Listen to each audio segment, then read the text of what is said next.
Are you a student looking to break into the VFX or game industry? Or do you know someone who is and just for once want to know what he or she is talking about? Then this is the show for you. I'm Chad Morgan, and this is Newbie's Corner.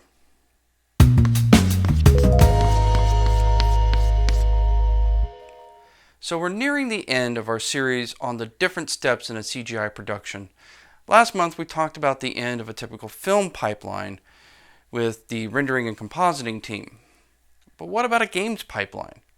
Once the art is done, it has to be implemented in the game engine, and that's the job for the scripters and the programmers.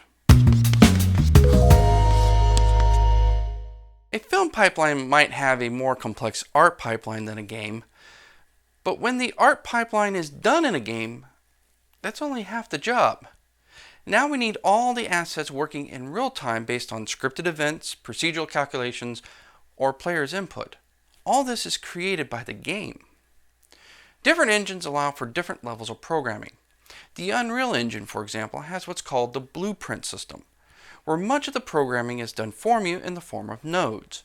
As a game designer, all you need to do is figure out what nodes to connect in what order.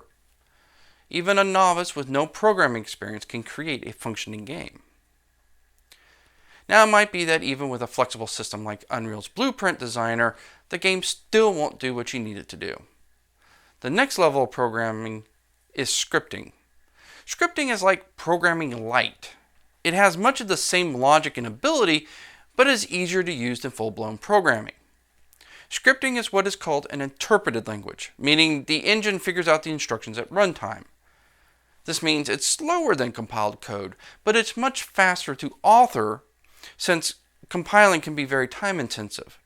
Scripting is great for tasks that require a lot of iteration to get right, but doesn't need to do a lot of CPU number crunching. But what if you have a task that's computationally heavy? That is to say, has to think a lot and use up a lot of the CPU time. Then you need the third level of programming, which is working with a compiled language like C++. The advantage with working with compiled code is the sky's the limit. The engine doesn't support multiplayer?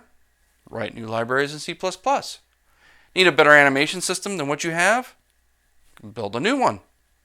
The downside is, of course, you have to know a very advanced level of programming to do this, which can take years of schooling and practice. So that's it for our series on a CGI pipeline. Now, we've done our best to give you a good overview of the process, but as we said before, this is just a brief overview. Any one of these roles we've talked about can be broken down into specialties and delved into much, much deeper. Hopefully one of these roles has sparked an interest for you, and so if you are interested in pursuing a career in VFX or games or CGI movies, you at least now have an idea of what area you want to study and aim your education in that direction. Click over here to subscribe. Down in the comment section below, see links to our social media such as Twitter, Facebook, Pinterest. To view any of our other videos, such as tutorials on character rigging, which is another one of the roles we've discussed, click any of the videos over here. And we'll see you next month on Newbie's Corner, where we'll talk about something completely new and different.